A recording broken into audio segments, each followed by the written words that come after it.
Hi, everyone. My name is Michelle, and welcome to another episode of I'm Not Okay, but I'm Working on It. With me in the studio, I have Lucy, I have Nicole, and I have Desiana, our co host for today. And today we're going to be talking about something that I think would be very, very interesting across generations. I'm thinking I should have Desiana or Luz give us the topic. I don't want to give a hint. I'll have Luz introduce the topic. So, our topic for today will be intergenerational trauma and how we're healing from it. Um, so, things like everything that we didn't want to be, like our parents, our grandparents, everything we said growing up, oh, I'm not going to do that. I'm not going to do this. And yet we are doing it. So, now we're going to talk about that and how we're actually healing from it and how we're getting away from it. So, Luz, that's such a deep topic, and it's so broad because you could have trauma from all different aspects, right? You could have sexual trauma, you could have cultural trauma, you could have society trauma, right? So, where do we want to start talking about that intergenerational trauma? I think maybe something as simple as and you're right, right? There is sexual trauma and so but I think I will talk about more just the I'm not going to do that as my parents. So growing up in a Hispanic household, right? Youngest of 6, my mother was very strict. And to this day, my mother is 84 and she is still strict. You cannot say the word hell in front of her because she'll look at you like you're insane, right? So things like not letting me go out. So I had to find the sneaky way to be able to do that. I always said, when I have my children, I'm not going to do that. I'm going to let them do whatever they want to do. I now have a 21-year-old and a 14-year-old. And so now one of the things that I do, I track my daughter, but she allows me to track her, right? I do give her some space and I do have those conversations with her. Growing up, I didn't have that ability to have those conversations with my mom, or I was afraid to, because that's my mother. I didn't even have the confidence to speak to my sisters because they were always trying to get me in trouble because I never got in trouble, right? So I didn't want that for my kids. And anybody that I ever spoke with, I would kind of be that person and that outlet for them. So tell me how is that traumatizing to you? Because we all experience that, right? We all experience the strict parents, especially if you're from the Caribbean, especially if you're from the West Coast or South Africa or those kind of places. We all grew up with those strict parents, and they say, quote unquote, they're protecting us. So where did the trauma falls in for you? I think that the trauma kind of came in and maybe yeah, I believe that the trauma came in was more so having to lie, right? Because I couldn't be open and honest with my mom, say, "Hey, I want to go do this. I want to do that." So I had to sneak. I had to figure out a way to do all of those things and not get caught. And so the fear of getting caught, was where all of that started building up. And so I believe that that's where the trauma. And so I wanted to make sure that that didn't happen to my child. I wanted her and him to be open and honest with me always. So I believe that that's where that came in. Because if we really think about it, that little lie starts stemming throughout your entire life, right? Now you were able to manipulate this situation. So I can manipulate another situation. Right. I can lie about this if I can lie to my parents and do all of these things to get away with what I want to get away with. So what I'm hearing you say, like back in the days where we grew up as children, we had no authenticity. We couldn't be authentic. Yes. We couldn't be ourselves. We couldn't speak because everything was coached by our parents or grandparents, right? So it take away that autonomy that we supposed to have as kids. So you're telling me now to break that cycle, you give your kids the autonomy to speak, to be open, to share. Yes. Even if it's something I don't want to hear, right? I don't want my daughter not to be able to have that conversation with me and then go seek help elsewhere and get the wrong information, right? I want her to get the right information or an informed decision on whatever it is that she's planning to do, because I'm quite sure there are things that she hasn't told me, right? But I have given her that opening for her to be able to have those conversations with me and my son now, you know. And I really like that point you bring up, right? That you did not want other people to give her the wrong information. Mm-hmm.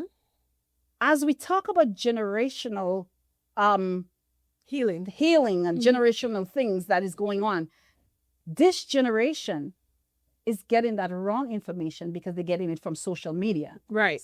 The same thing with our parents back then. They didn't understand. They didn't know.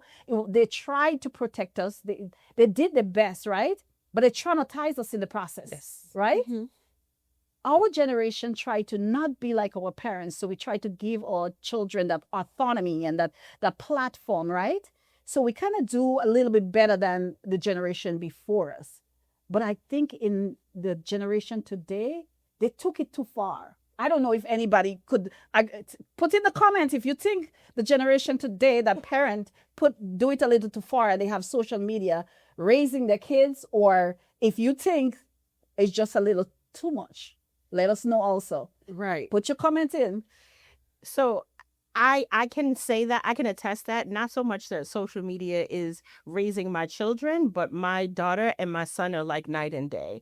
So my mom was my school teacher at one point. So I really had to be on my best behavior. I could not be my authentic self when I wanted to change my hair. I used to make my own clothes. I used to do different things, and my mother shied away from it. I had to be prim and proper because I was always overweight. My mother felt like I needed to have a certain image because people would never treat me a certain way because I was overweight. People would never respect me because I was overweight. I couldn't date properly because I was overweight. All of these things, my mother thought she was giving me good advice, but it traumatized me, and I internalized a lot of that, a lot of those comments, to say that maybe it was true. Maybe I wouldn't be liked. Maybe I wouldn't be respected. Maybe I wouldn't be dateable because of how I looked. And so when I became a mom, I let my children express themselves. They had different hairstyles. My daughter, she dyed her hair at an early age. People frowned upon it, but I felt like you should always give your children the freedom to express themselves. It's just hair. It does not take away from their intellect. My children did very well in school. And if anything, it supported their confidence to be able to do well in every other area because I supported them to be able to express themselves, and I didn't want them to fit into any box. So I am learning how to unpack all of that trauma that I still internalize, but I'm recognizing that I am changing my parenting skills so that way my children don't have to deal with what I dealt with. It's hard to think that there was a point where I really felt like my mother didn't like me as a person at all.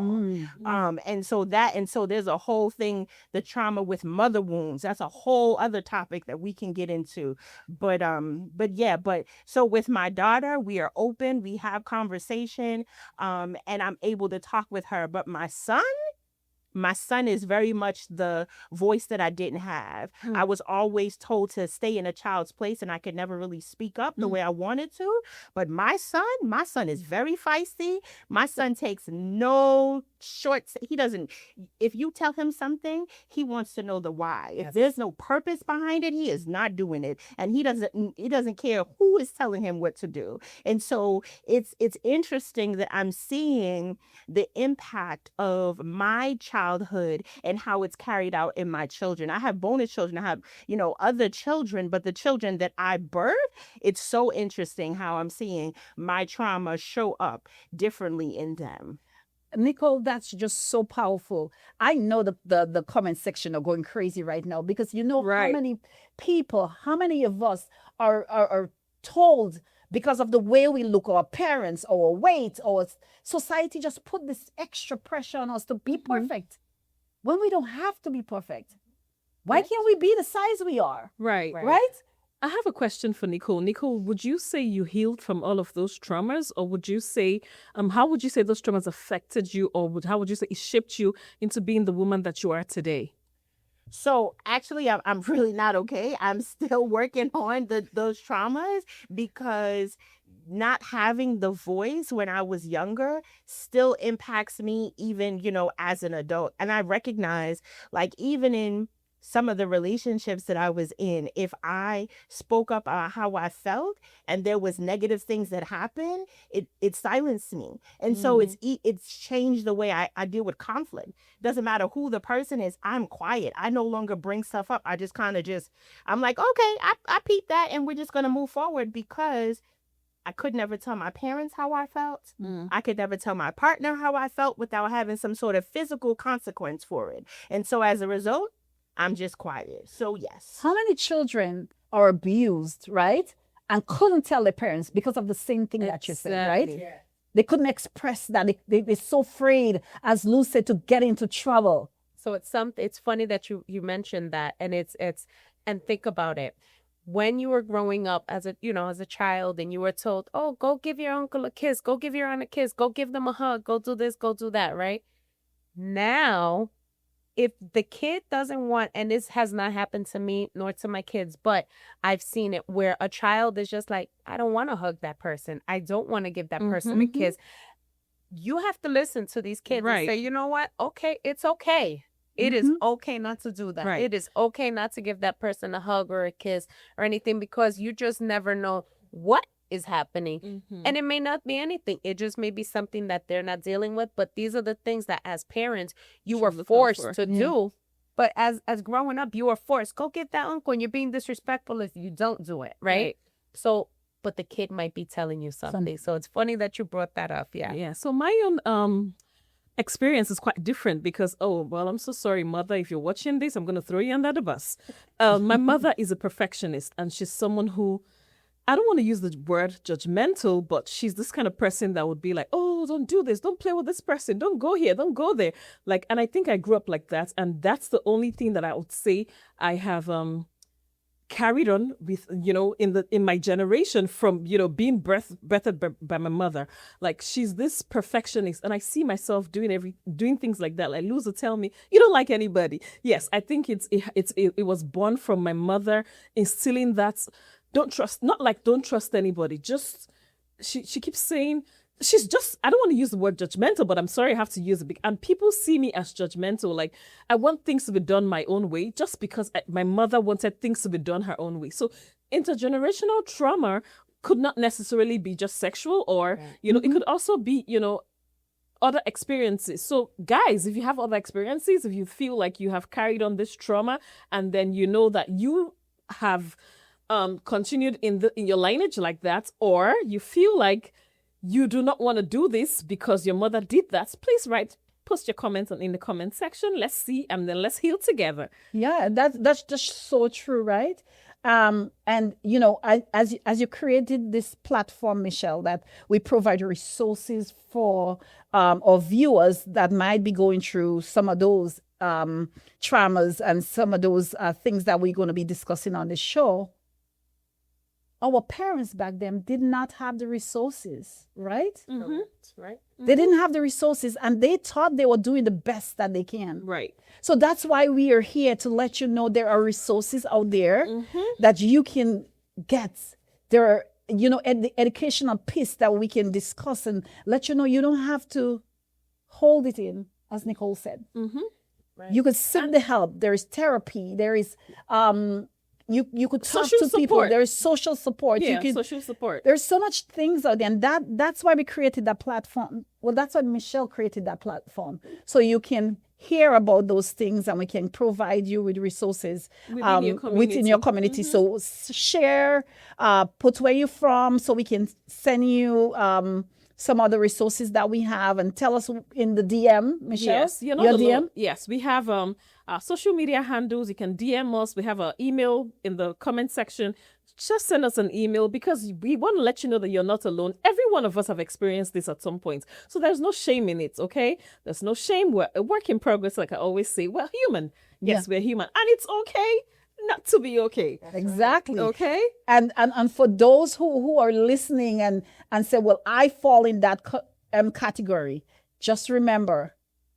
Actually, we're not okay, but we're working on it. Exactly. So, Nicole, I really love the nuggets you were dropping. And then I would like you to tell us how this has really shaped you, because the last time we talked about how it affected you mentally, or how it affected you, what were we saying?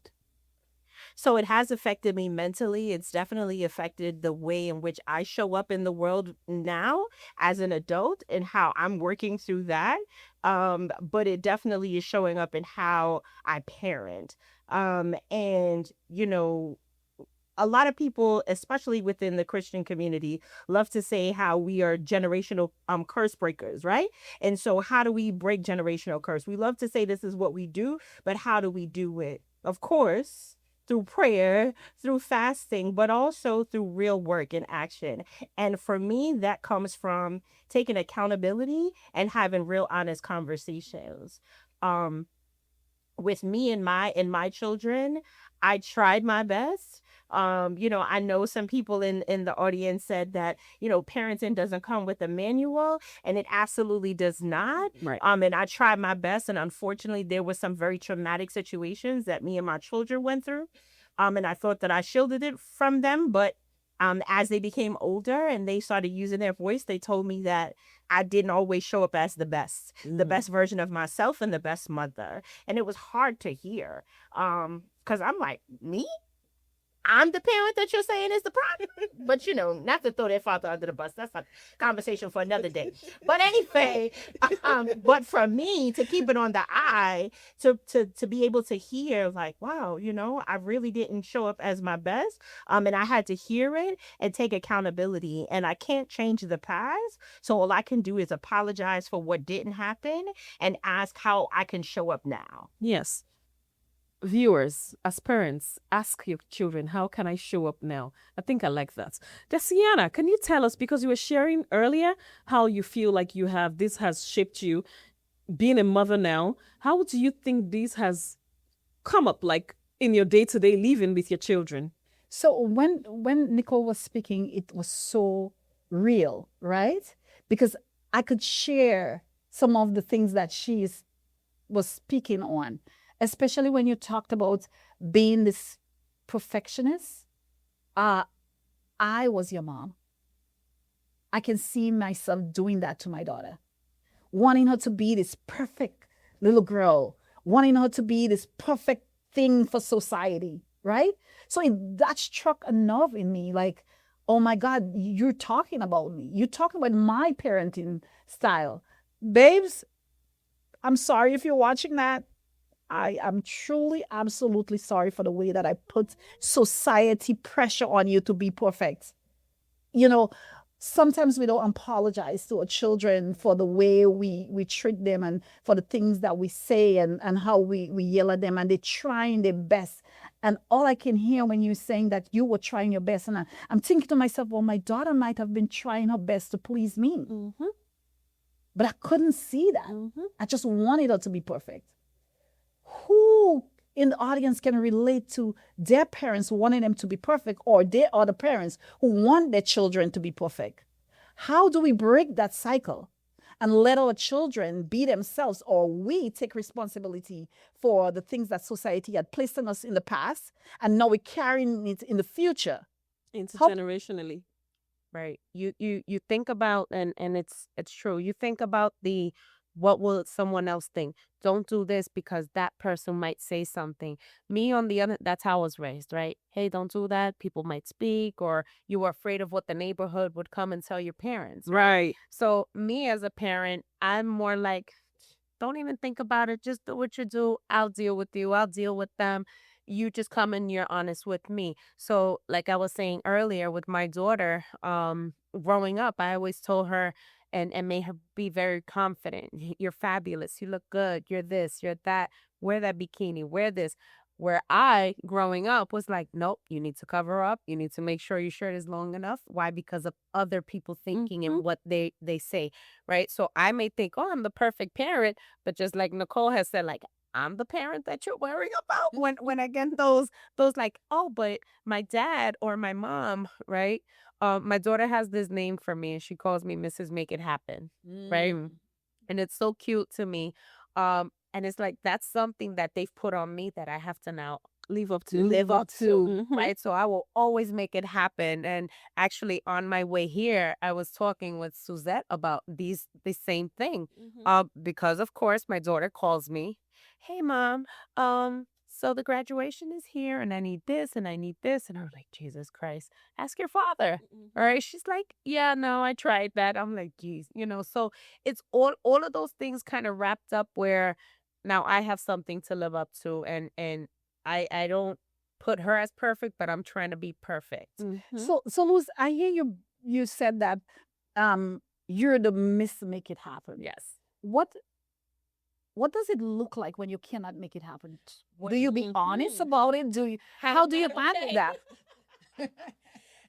It's funny. I was just talking about this. So again, I put so much pressure on myself that even if I was under all that pressure, you would not be able to tell, right? If I have to shed a tear, I'm shedding it and just wiping it away and just turning around or doing something. So it still boils down to I'm not us okay. having, even when we're 2 minutes away from a meltdown, we have this perfectionist. How about we stop pretending for a moment? Exactly. What What do you just matter? tell her, right? You know?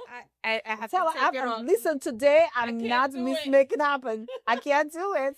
There's been times where it's just like I can't, and it's like, how when the tears are coming up and you Yeah. just don't want them to see you Because you cry never or want to anything like that. disappoint it. Correct. You never want to disappoint your And children. I don't want to worry them, Yeah. because they never see their mom Yeah. buckle under pressure or anything like Yeah. that. So Sometimes I always feel like, does my mom ever get under pressure? Because she's also a Miss Make It Happen. I don't want to give a kudos to my mother. Shout out to my mother because she always makes things happen for me. Like she makes things happen for my siblings and I. She's always there for us. My dad is also always there for us. So I give them a shout out. But then I keep wondering, what if she in that moment she's unable to make it happen? Like what really goes through her head? Mom, please respond in the comment section. Tell us what really goes in through your head when you can't make things happen for us, okay?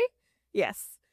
But I think the trauma, right? So if you're not with your kid's father anymore, right? And so just the trauma of that separation. And so now it's already the disappointment of not having two parents in the same household. And regardless of what's happening for the father, but just to know that you've become the dependable one. That trauma of not wanting to repeat the cycle of having two parents that are disappointments. And so you as a mom, you have no choice but to make it happen. You have to move heaven and earth to make it happen for your kids. There is no failure. There is no dropping the ball. There is no telling your kids no.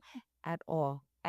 Just even, and I'm sorry, just really quickly, even just today, I had a day, right? And it all started early in the morning, but I had to go, get up, make sure I deposited some money in the bank, come home, try to cook dinner. My son had baseball. I had to take him to go get his photographs for baseball. Then I had to come back home, cook, leave the baseball game because my brother was there and I was just so much going on that I made it happen, but At what expense? correct, I'm exhausted. Are you okay? I am not okay. You're not okay. We're But working on it. I'm We're working on it. But with all that saying, right? I know there is some people listening and they're like, I'm in that situation. So what do I do next? How do I get through it? Michelle, as a clinician, how would you tell the audience? Right. So one of the things I always advocate is effective communication and parental training. So in my line of duty, in my course of being a clinician, I've seen parents who, you know what, I'm tired of this child. Children saying, I'm tired of my parents. I think effective communication and them just giving them the safe space to express themselves. Yes, like I read today, it says gentle parenting is for gentle children. So yes, if you have to, don't spare the rod to spoil the child. You have to be, train them effectively. Do not stop doing what you're doing, but please let's be gentle, let's be subtle, let's do it with a lot of caution. And- And I think effective communication like always goes a long way because I think it helped me a lot. When my parents used to like flog me, as opposed to when they sat me down to speak to me, I think I resonated more when I listen more when they spoke to me than when they beat me up, because I'll be like, okay, I'm just going to take the beatings, right? The next time I'm going to do the same thing. But when you speak to me, it's like, oh my God, okay, now I have to think about what you said to me. So I think sometimes effective communication helps a lot. And some things that we can let the audience know that there is support out there, right? There is parenting classes that you can take, right? There is support groups that you can join. There's therapy that you can sit with you and your child and just have an honest conversation and talk and share, right? So we are going to put some of those resources in the comments where you can get the help that you need. Maybe you might need to go to therapy, you and your children, right? To talk it through. Or maybe you might need a support group as a parent, because now you're learning that, oh my God, those things are not really good parenting style or parenting skills. And I also want to point out that, please, parents, do not talk to your community people about your children. I think you should speak to your children, because letting everyone in your community know what your children are doing, I think is really harmful to the children. Like Nicole said, like in the church, you speak to the pastor about your child. I think, why don't you speak to your child yourself instead of reporting them to everyone, and then everyone, it still boils down to us saying, yeah, it's shameful when you take your business out there. But I think within the home sphere, I think we should be able to handle our children, except for maybe when you're seeking professional help out there. I don't know. What do you guys think? Yeah, that's good, because that's a cultural thing, right? And culture, we're going to go into culture in more episodes to come, and to talk about how culture influence our children, how culture influence us as parents, right? Because a lot of the things that you're sharing now, Michelle, is really cultural, right? Yes. We think that's the norm as a culture, right? So those are some things we're going to talk about. Speaking to my auntie, speaking to my cousin, speaking to the neighbor. Speaking to Yes. the child themselves, Yes. right? It is true. Why are you telling my business, right? Instead of coming to me to have that conversation with me, you're telling everybody else, but I'm right here. Absolutely, I agree with that. All right, guys. So please don't forget to tell us what you're experiencing. If you're experiencing anything we've said here, know that you're not alone, because this is a safe space for real stories, real feelings, and real healing. See you guys next week, or see you guys next time. Don't forget to like, subscribe, share, and drop your comments. Tell us where you're watching from, and then we'll make this happen. As you can see, actually, we're not, Okay. but we are Working on it. Working on it.